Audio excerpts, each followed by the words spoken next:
Hello students, स्वागत है आपका आईसीटी वर्चुअल क्लासेस में। मैं हूं कविता, आपकी साइंस टीचर। उम्मीद करती हूं आप सभी अच्छे होंगे और स्वस्थ होंगे।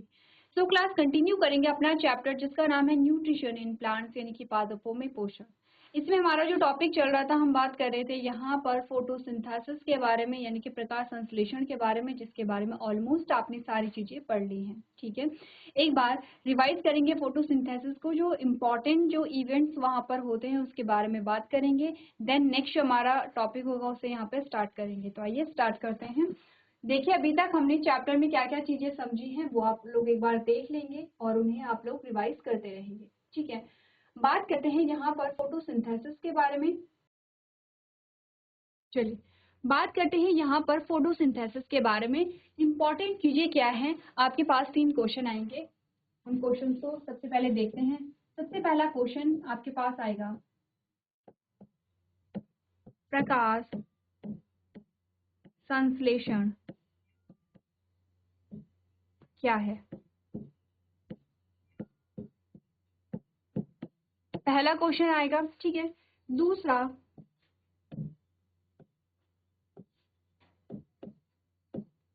प्रकाश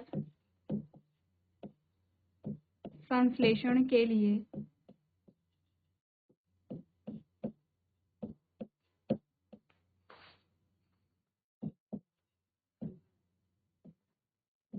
किन सामग्री की आवश्यकता होती है?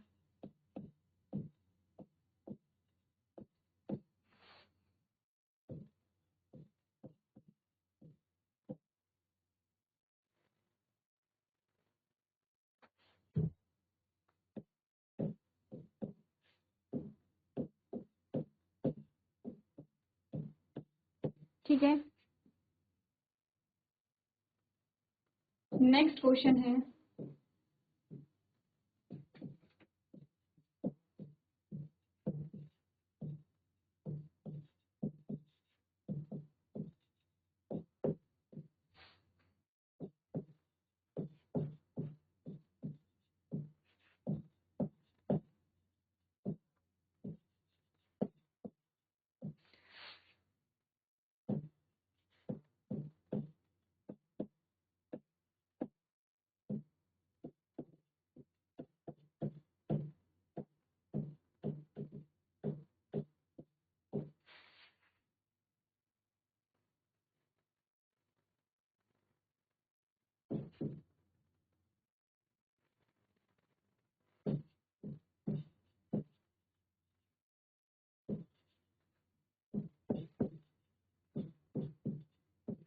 क्वेश्चन पढ़ते रहिए, कि करके समझेंगे। यहाँ पर हम समझ रहे हैं कि आपके पास जो एक टॉपिक आता है फोटोसिंथेसिस, उससे आपके पास कितने क्वेश्चन बन सकते हैं। तो जितने भी पॉसिबल क्वेश्चन होंगे उनके बारे में हम बात करेंगे कि पौधे के पत्ते के किस भाग में प्रकाश संश्लेषण की प्रक्रिया होती है।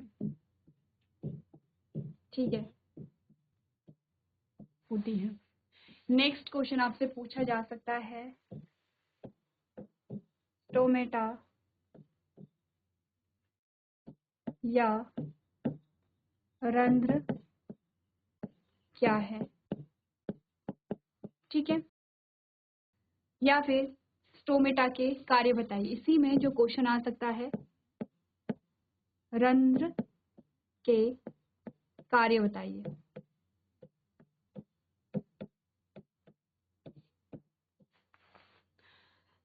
नेक्स्ट क्वेश्चन आपके पास आ सकता है, प्रकाश संश्लेषण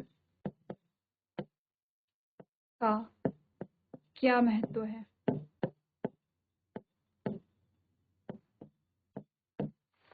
ठीक है, यह आपके पास आ सकता है।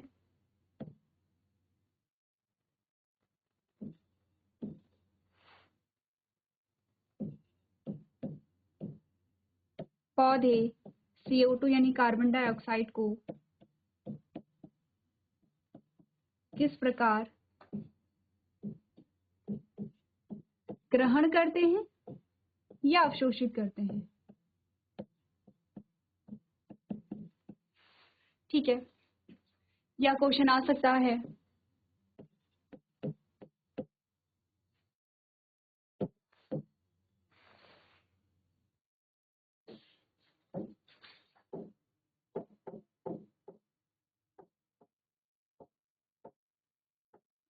हरित लवक क्या है?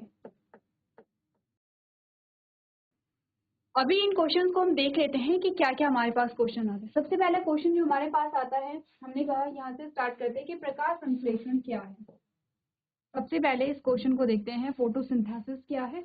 बहुत इजी डेफिनेशन है फोटोसिंथेसिस कि आपने कहा प्रकाश संश्लेषण वह प्रक्रिया है जिसके द्वारा पेड़ पौधे अपना भोजन बनाते हैं। सिंपल सी डेफिनेशन है, ठीक है, बहुत लेंथी डेफिनेशन नहीं है। अगला जो प्रश्न है कि प्रकाश संश्लेषण के लिए किन सामग्री की आवश्यकता होती है या प्रकाश संश्लेषण के लिए आवश्यक कच्ची सामग्रियों के नाम बताइए। दोनों क्वेश्चन एक जैसे होंगे, ठीक है। सामग्री का मतलब है कि जो रॉ मटेरियल है, जो कच्ची सामग्री है, उसके बारे में बात की जा रही है। आपने क्या क्या सामग्री हमने कही थी? सूर्य का प्रकाश है, जल है, कार्बन डाइऑक्साइड है एंड क्लोरोफिल है। चार हमारे पास क्या आते हैं? एसेंशियल यहाँ पे मटेरियल आते हैं जो कि फोटोसिंथेसिस के लिए नेसेसरी है, इम्पॉर्टेंट है, ठीक है। अब हमारे पास क्वेश्चन आता है, प्रकाश संश्लेषण को चित्र व समीकरण के माध्यम से समझाइए। आपको बताना है प्रकाश संश्लेषण को कि समीकरण के द्वारा और यहाँ पर चित्र के द्वारा, ठीक है, जिसका आंसर आपके पास ये आता है। ये समीकरण है और ये चित्र के द्वारा है, ठीक है। आगे बढ़ते हैं। हमें बताया गया कि पौधे की पत्ती के किन भाग पौधे की पत्ती के किस भाग में प्रकाश संश्लेषण की प्रक्रिया होती है, ठीक है। हमारे पास क्या है? किस भाग में प्रकाश संश्लेषण होता है या प्रकाश संश्लेषण की प्रक्रिया होती है।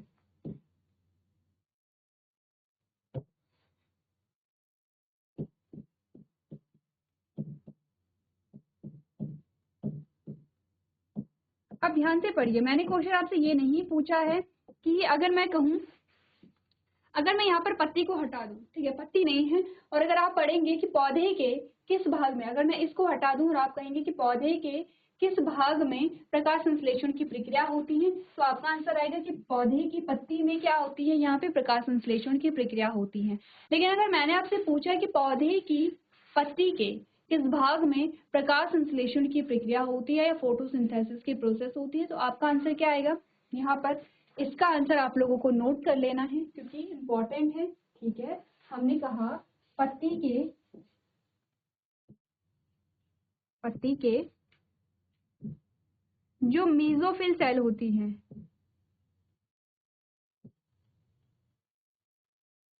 जो पत्ती के जो मीजोफिल सेल्स होती हैं, वहां पर क्या होती है? फोटोसिंथेसिस की प्रोसेस होती है, ठीक है। क्लियर है इतनी बात? चलिए आगे बढ़ते हैं। नेक्स्ट हमारे पास क्वेश्चन आते हैं कि स्टोमेटा क्या है, रंध्र क्या है। हमने कहा स्टोमेटा क्या होते हैं? जो पत्ती होती है, पत्ती में जो छोटे छोटे जो ओपनिंग्स होती हैं या छोटे छोटे जो रोम होते हैं उन्हें, या छोटे छोटे जो छिद्र होते हैं उन्हें हम क्या कहते हैं? रंध्र कहते हैं, या हम उन्हें स्टोमेटा कहते हैं। ऑब्लिक में क्वेश्चन आ सकता है कि जो रंध्र है उसके कार्य बताइए या स्टोमेटा के कार्य बताइए। आपने कहा गैस विनिमय होगा, ठीक है, गैस एक्सचेंज होगा। गैस एक्सचेंज में ऑक्सीजन एंड कार्बन डाइऑक्साइड की बात हो रही है कि कार्बन डाइऑक्साइड पौधे में अंदर जाएगी पत्ती के द्वारा। पत्ती में जो रंध्र होते हैं, पत्ती के रंध्रों के द्वारा कार्बन डाइऑक्साइड पौधे के अंदर जाती है और फोटोसिंथेसिस की प्रक्रिया के दौरान जब ऑक्सीजन बनती है तो वो पौधे की पत्ती के रंध्रों के द्वारा बाहर आती है। सबसे पहला तो है गैस एक्सचेंज। दूसरा फंक्शन क्या होता है? आपने कहा कि यहाँ पर होता है ट्रांसपिरेशन, ठीक है। ट्रांसपिरेशन का मतलब क्या हुआ यहाँ पे? देखिए, हमने कहा कि किसी पौधे को क्या दिया गया है? पानी दिया गया है। किसी पौधे को यहाँ पर क्या दिया गया है?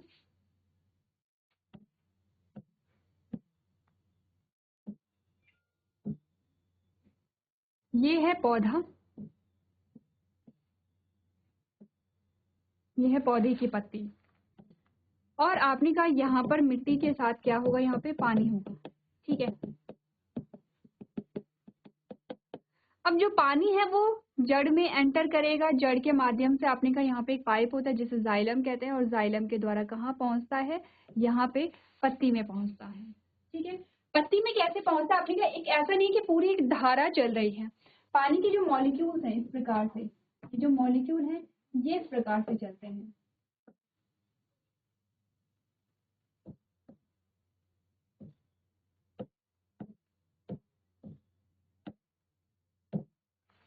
तो यहाँ से मैं इस प्रकार से मॉलिक्यूल बना लूं। ये एक चेन बन रही है, पानी के जो मॉलिक्यूल हैं ये ऊपर की ओर चढ़ रहे हैं और ये चेन बना रहे हैं यहाँ तक। अब क्या हुआ, हमने कहा कि पौधे में जो पानी है वो ज्यादा भी हो सकता है, हो जाता है, ज्यादा होगा, क्योंकि आपने कहा पानी को आप पौधे को कंटिन्यूसली पानी दे रहे हैं तो उसमें पानी की जो मात्रा है वो अधिक हो जाती है। इस केस में पानी क्या होता है, अभी तो पानी किस फॉर्म में है, लिक्विड, लिक्विड यानी कि तरल, तरल अवस्था में है। तरल को हम एल से डिनोट करते हैं, ठीक है। जिस पानी को आप पीते हैं वो है लिक्विड, जिसे आप बर्फ बनाते हैं वो है ठोस, और जो जब आप पानी गर्म करते हो और पानी भाप बन के ऊपर उठता है तो वो होती है गैस। तो आपने पानी की अवस्थाएं पढ़ी होंगी, ठोस है जिसे आप सॉलिड कहते हैं, लिक्विड है, ठीक है, लिक्विड है, एंड गैस है, ठीक है। गैस में आप देखते हैं भाप को, लिक्विड में आप देखते हैं पानी को, और सॉलिड में आप देखते हैं बर्फ को या स्नो को, ठीक है। क्लियर है। हमने कहा पानी यहाँ पे कैसा था, तरल अवस्था में था। अब जब पानी की अधिकता हो जाती है तो जो पानी है वो तरल अवस्था से किसमें, गैसीय अवस्था में, यानी कि भाप के रूप में परिवर्तित हो जाता है, ठीक है। अब इस केस में क्या हुआ, इस केस में यहाँ पर होते हैं स्टोमेटा, ठीक है, और ये स्टोमेटा क्या हो जाएंगे, ओपन हो जाएंगे, खुल जाएंगे। जब ये खुल जाते हैं तो पानी जो है, पानी को कैसे लिखते हैं, H2O लिखते हैं। H2O को मैंने ब्रैकेट में G लिखा है, इट मीन्स कि पानी क्या है, गैसीय अवस्था में है, यानी कि भाप के रूप में है। तो क्योंकि पानी यहाँ पे अधिक हो गया है, तो पानी अधिक हो जाता है तो जो पानी है वो गैसीय अवस्था में परिवर्तित हो जाएगा, और ये जो पानी है वो भाप के रूप में इन्हीं रंध्रों के द्वारा, जिन स्टोमेटा के कार्य की आप बात कर रहे हैं, इन्हीं रंध्रों के द्वारा बाहर आ जाता है। इसे हम कहते हैं ट्रांसपिरेशन या वाष्पोत्सर्जन। तो दूसरा जो फंक्शन यहाँ पर आता है किसका, स्टोमेटा का, वो आता है यहाँ पे वाष्पोत्सर्जन, ठीक है, यानी कि ट्रांसपिरेशन। अब अभी जो हमारा टॉपिक चल रहा है वहां पर ट्रांसपिरेशन जो वर्ड है वो तो हमने नहीं पढ़ा है, ना ही ट्रांसपिरेशन शब्द यहाँ पर आएगा, क्योंकि इसका कोई फंक्शन नहीं है।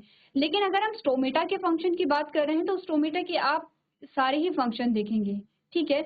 एटलीस्ट आप 2 से 3 फंक्शन तो यहाँ पे देखेंगे। अगर फोटोसिंथेसिस में हम देखेंगे, अगर आपसे पर्टिकुलरली पूछा जाए कि प्रकाश संश्लेषण में जो रंध्र होते हैं उनकी भूमिका बताइए, तब आप वहां पर लिखेंगे कि जो वहां पे रंध्र होते हैं वो गैस विनिमय में मदद करते हैं, गैस एक्सचेंज में मदद करते हैं, ठीक है। और अगर आपसे सिंपली पूछा जाए कि स्टोमेटा के फंक्शंस आप बताइए, तो आप यहाँ पर क्या लिखेंगे, ट्रांसपिरेशन को भी बताएंगे, यानी कि जो वाष्पोत्सर्जन है उसे भी बताएंगे।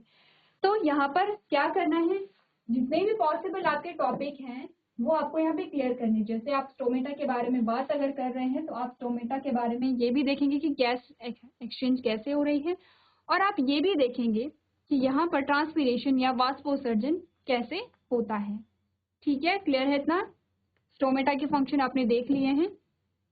चलिए आगे बढ़ते हैं। जो और क्वेश्चन हमारे पास आते हैं, आपसे पूछा गया कि प्रकाश संश्लेषण का क्या महत्व है। लास्ट जो हमारा टॉपिक था प्रीवियस लेक्चर का, उसी से आपके पास क्वेश्चन आया है कि बताइए कि प्रकाश संश्लेषण का क्या महत्व है, क्यों प्रकाश संश्लेषण आवश्यक है।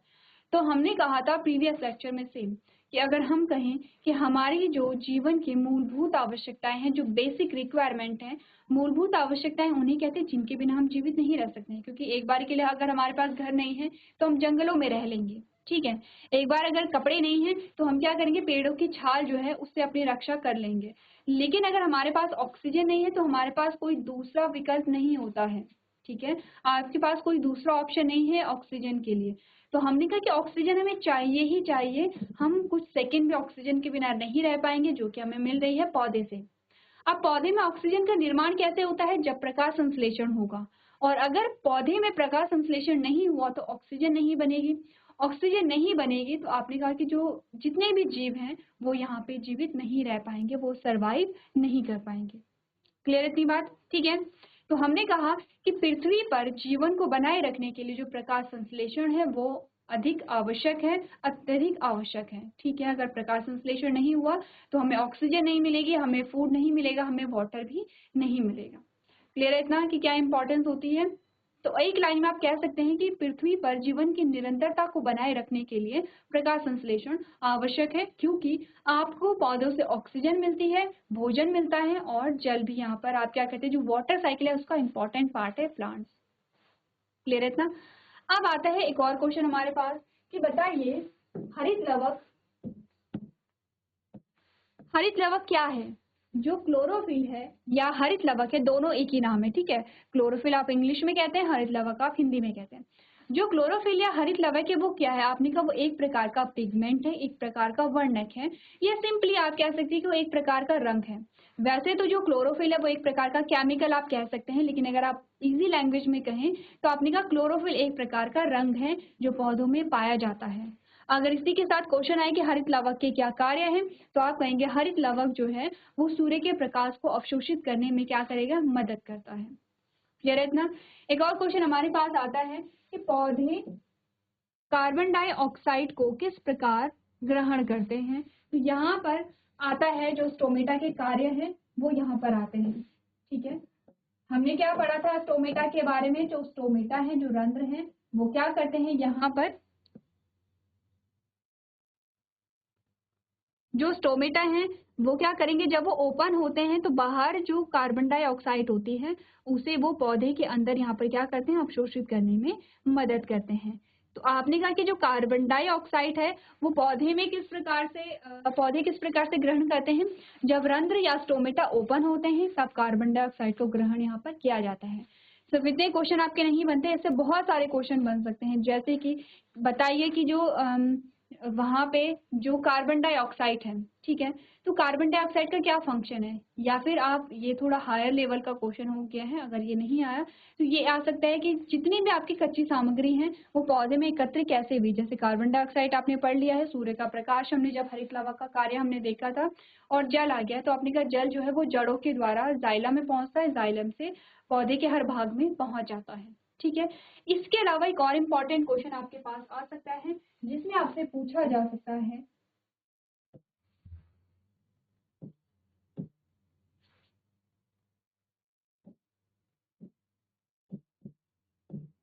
प्रकाश संश्लेषण की प्रक्रिया के फलस्वरूप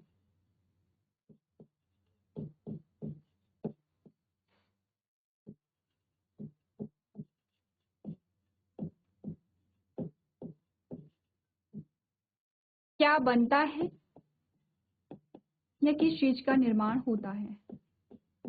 आंसर अगर हम कहें तो यहाँ पर बनेगा ग्लूकोज, और ग्लूकोज का जो सूत्र हमने कहा था C6 है, C6 है, H12 है, O6 है।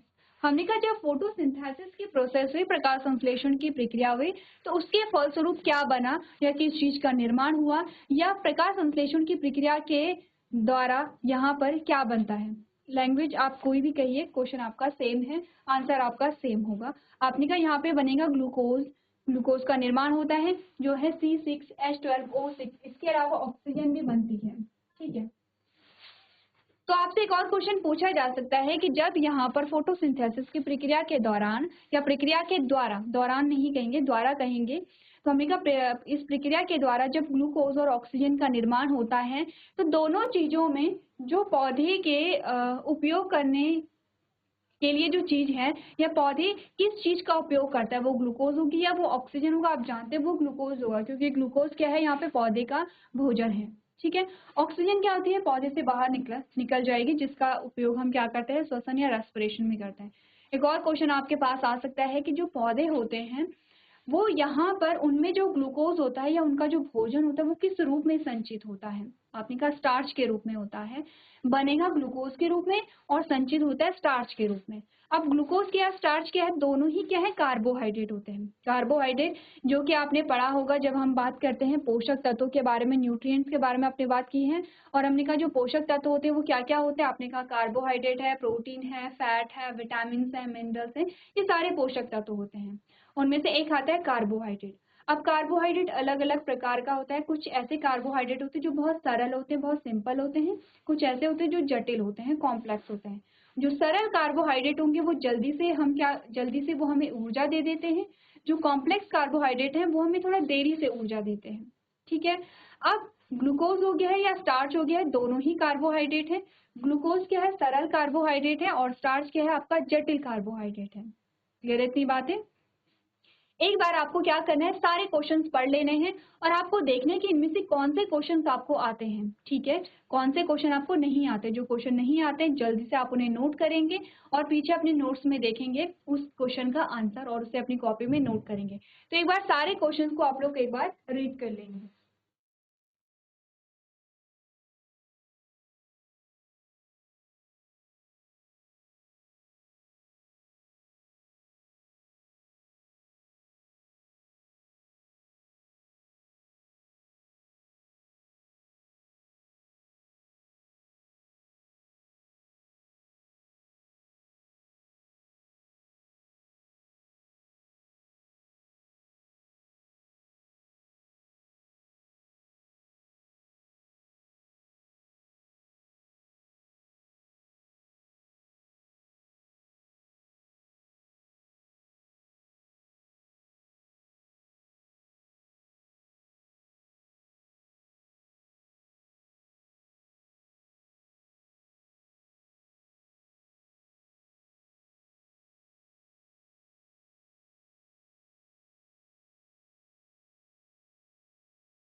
चलिए, ये तो आपने बात की है जो हमारा टॉपिक आता है उससे पॉसिबल जितने भी क्वेश्चन बन सकते हैं, जितने भी पॉसिबल क्वेश्चन है वो हमने यहाँ पे किए हैं, ठीक है।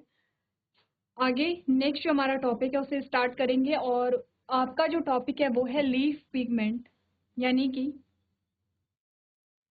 पत्ती में जो वर्णक पाए जाते हैं या पत्ती के जो वर्णक होते हैं वो कौन कौन से होते हैं। तो सबसे पहला क्वेश्चन आपके लिए ये है कि क्या पत्ती में, हमने कहा कि जो पत्ती हरे रंग के पेड़ पौधे होते हैं या हमने कहा कि जो सपोषी होते हैं वो कौन होते हैं, हरे पेड़ पौधे होते हैं। तो आपने हरा जो शब्द है वो कई बार देखा, कई बार सुना है। आपने बात की है यहाँ पर जो पत्तियों में क्लोरोफिल होता है वो क्या है, एक वर्णक है, उसी के कारण पत्तियों का जो रंग है वो क्या होता है, हरा होता है। क्लोरोफिल के कारण ही जो पेड़ पौधे हैं वो अपने भोजन को स्वयं बना पाते हैं। तो इस बात से हमने ये समझा कि हर पौधे में क्या होती हैं, पत्तियां होती हैं और उन पत्तियों का जो रंग होता है वो हरा होता है। तो क्या सच में जितने भी पेड़ पौधे होते हैं क्या उनमें सिर्फ ग्रीन लीव्स होती हैं, सिर्फ हरी पत्तियां होती हैं, या उनमें और कलर भी पाए जाते हैं। यानी कि आपसे क्वेश्चन पूछा गया है लीफ पिगमेंट के बारे में, क्या पत्ती में सिर्फ एक ही पिगमेंट होता है जो कि क्या है, क्लोरोफिल है, जो हरे रंग का होता है। जैसे कि मोस्टली आपने कुछ इसी प्रकार की पत्तियां देखी होंगी। डिफरेंस इतना आया होगा कि कुछ इससे डार्क होती हैं, बहुत ज्यादा हरी होती हैं, डार्क ग्रीन होती हैं, कुछ लाइट ग्रीन होती है, कुछ इससे भी लाइट ग्रीन हो सकती हैं, ठीक है। लेकिन अगर मैं कहूँ कि हमारे पास कुछ और इमेजेस आती हैं जैसे कि इस प्रकार की, ये आपको फूल नहीं दिखाए गए हैं, ये आपको पत्तियां दिखाई गई हैं, ठीक है। और पत्तियों को जो रंग है वो कैसा है, यहाँ पे रेड है और ग्रीन है, दोनों आपको दिख रहे हैं। एक और इमेज हमारे पास आती है, उसमें आपको दिखाया गया है पत्तियों का जो रंग है वो यहाँ पे पिंक भी होता है, ठीक है। या एक और आपको इमेज यहाँ पे दिखाई गई है जिसमें आप क्लियरली देख सकते हैं, आप इन दो इमेजेस में कंफ्यूज हो सकते हैं कि हो सकता है कि ये फूल हो, ये पत्तियां ना हो, ठीक है, आप कह सकते हैं। लेकिन अगर आप देखेंगे इसका स्ट्रक्चर और इसका स्ट्रक्चर सेम है, यानी कि ये क्या है, यहाँ पे पत्तियां हैं। हम कहेंगे इसका स्ट्रक्चर और इसका स्ट्रक्चर सेम है, यानी कि ये क्या है, पत्तियां हैं। अगर आप अपनी चौथी इमेज को देखेंगे जहां पर आप क्लियरली देख पा रहे हैं कि जो पत्तियां हैं वो कैसी होती हैं, येलो कलर की आपको दिखाई दे रही हैं। एक और इमेज हमारे पास आती है जिसमें हम देखते हैं कि जो पत्तियां हैं वो कैसी हैं, ब्राउन कलर की आपको दिखा रखी है, डार्क ब्राउन कलर की आपको पत्तियां दिखाई देती हैं। आप सभी ने ये सारी जो इमेजेस है वो कहीं ना कहीं देखी होंगी, ठीक है। आपने ग्रीन जो लीव्स हैं वो आपने देखी होंगी, वो आपने सभी जगह देखी हैं जो आपको मिलती हैं। आपने कुछ में लाल पत्ते भी देखे होंगे, कुछ में पिंक पत्ते भी देखे होंगे, कुछ में आपने येलो यानी कि पीले पत्ते भी देखे हैं, ठीक है। अब ये पीला वो नहीं है जो सूखने के बाद आप देखते हैं, ये इसका एक्चुअल कलर है, नेचुरल कलर है। कुछ पत्तियां जो ग्रीन लीफ होती है वो भी पीली पड़ जाती है जब वो सूख जाती हैं, ये तब का पीलापन नहीं है। ये आप देख रहे हैं कि जो प्लांट है वो कैसा है, यहाँ पे वेल डेवलप्ड है, हेल्दी है, जो पत्तियां हैं वो खिली हुई हैं और उनका जो कलर है वो ग्रीन ना हो करके क्या है, येलो है, यानी कि पीला है। सेम आपको इस प्रकार की पत्तियां भी देखी जा सकती हैं, जैसे कि आप घर में देखते हैं जो अरबी के पत्ते होते हैं, जो हल्दी के पत्ते होते हैं, कुछ इस प्रकार के पत्ते आपको दिखाई देते हैं। तो कुछ इसी प्रकार की संरचना आप यहाँ पर देख पा रहे हैं और इनका जो कलर है यहाँ पर क्या है, डार्क ब्राउन कलर है। अब हमारे पास क्वेश्चन ये आता है कि पत्ती सिर्फ हरे रंग की तो नहीं होती है, पत्ती में और भी कलर होते हैं जो कि हमारे पास एग्जाम्पल में यहाँ पर है। सबसे पहले आप घर जाएंगे और सारे पेड़ पौधों की पत्तियों को ऑब्जर्व करेंगे और आप उन पत्तियों को इकट्ठा करेंगे जो जिनका जो कलर है वो हरे रंग के अतिरिक्त है, या तो पीला है या लाल है या गुलाबी है या भूरा है, अलग अलग कलर आपके पास हो सकते हैं। तो हमारे पास एक क्वेश्चन का तो आंसर आ गया है कि पत्तियां सिर्फ हरे रंग की नहीं होती हैं, पत्तियां और रंग की भी होती हैं, जैसे कि येलो है, जैसे कि ब्राउन है। अब अगर मैं आपसे पूछूं कि इन पत्तियों में क्योंकि हरा रंग नहीं पाया जा रहा है, जैसे कि इसमें हरा रंग नहीं है, इसमें हरा रंग नहीं है, इन दोनों में भी क्या है, चलो इन दोनों में हम कह सकते हैं कि कुछ पत्तियां तो हरी हैं, कुछ रेड है तो कुछ कैसी हैं, ग्रीन है, कुछ पिंक है तो कुछ कैसी हैं, ग्रीन है। अगर हम इन दोनों का एग्जाम्पल हटा लें और हम सिर्फ इन दोनों का एग्जाम्पल देखें, जो कि कैसी है, पूरी येलो है, पूरी पीली है, पूरी ब्राउन है। अब मैं आपसे पूछूं कि इनमें तो क्योंकि ग्रीन कलर है ही नहीं, तो क्या इनमें फोटोसिंथेसिस होती होगी? क्योंकि हमने कहा फोटोसिंथेसिस के लिए क्लोरोफिल मस्ट है, इम्पॉर्टेंट है। क्योंकि जब हमने 4 रॉ मटेरियल पढ़े थे उसमें से एक था फोटोसिंथेसिस, उसमें से एक था क्लोरोफिल, जो कि फोटोसिंथेसिस के लिए इम्पॉर्टेंट है। अब ध्यान दीजिए, हमने एक और चीज कही थी कि चारों सामग्री में से अगर एक भी नहीं है, चारों क्या क्या है, जल्दी से अपनी कॉपी में लिखिए कि वो चारों सामग्री क्या है। आपने कहा वो है सूर्य का प्रकाश,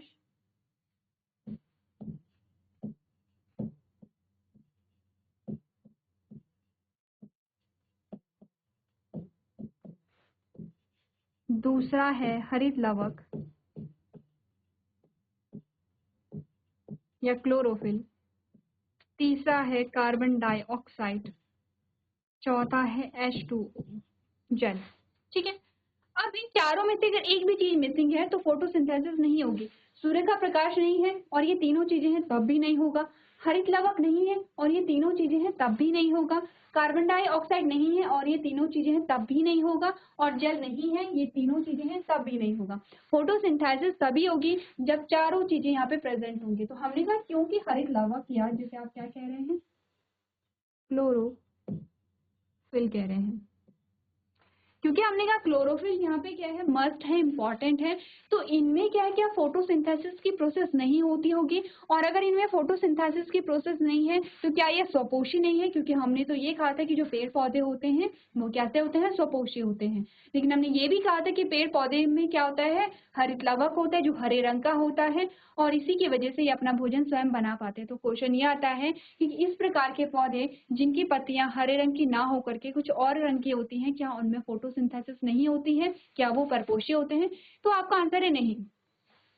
इन दोनों में हरित लवक भी पाया जाता है और इन दोनों में फोटोसिंथेसिस भी होती है।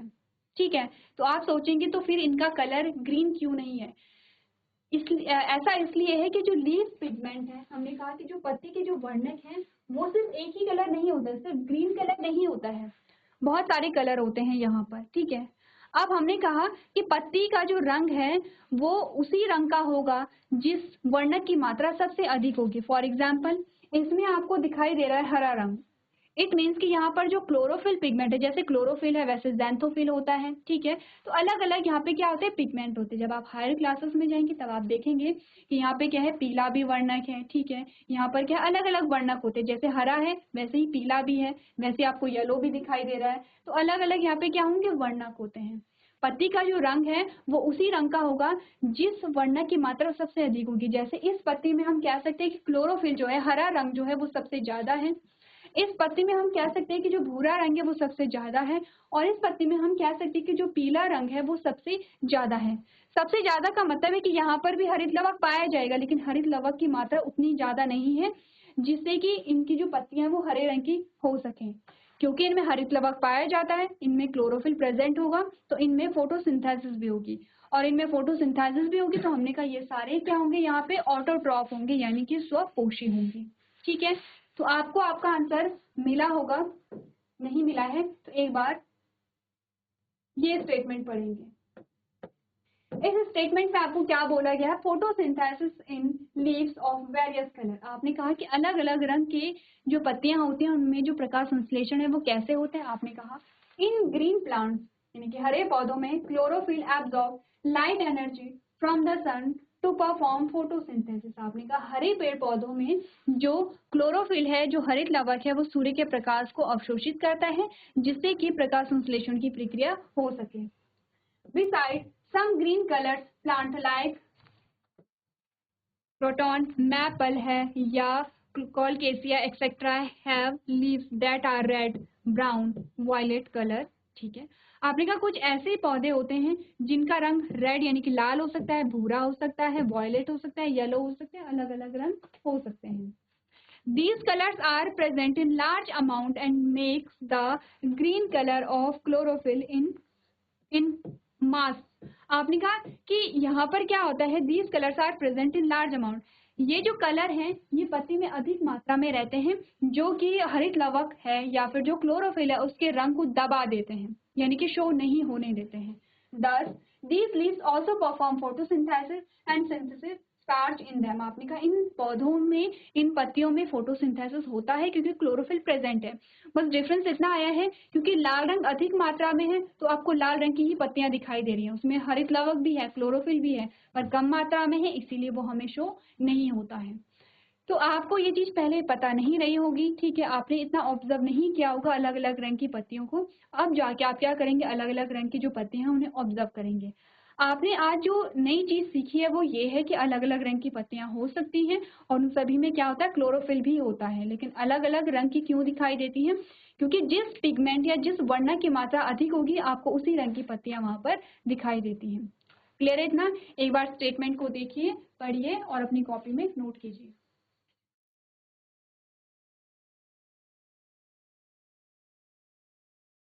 चलिए आगे बढ़ते हैं और बात करते हैं यहाँ पर नेक्स्ट टॉपिक के बारे में। नेक्स्ट टॉपिक जो हमारा आएगा वो आएगा, क्या पौधे में सिर्फ कार्बोहाइड्रेट बनते हैं, क्योंकि हमने तो कहा था पोषक तत्व कार्बोहाइड्रेट भी है, प्रोटीन भी है, फैट भी है, जो हमारे क्या होते हैं, मैक्रो न्यूट्रिएंट होते हैं। ठीक है, मैक्रो न्यूट्रिएंट वो न्यूट्रिएंट जिनकी आवश्यकता में अधिक मात्रा में होती है। ठीक है, पौधे में सिर्फ कार्बोहाइड्रेट ही बनता है या उसके अलावा और भी भोज्य पदार्थ बनते हैं, इसके बारे में हम नेक्स्ट लेक्चर में यहाँ पर बात करेंगे। उसके लिए आपको क्या करना है, घर से एक बार आप पढ़ करके आएंगे synthesis of plant food other than carbohydrate, यानी कि कार्बोहाइड्रेट के अलावा पादप भोजन का संश्लेषण किस प्रकार होता है या नहीं होता है, इन सारी चीजों के बारे में आप पढ़ करके आएंगे। तो आज के सेशन में हम इतना ही करेंगे। अभी तक क्लास में बने रहने के लिए आपका धन्यवाद।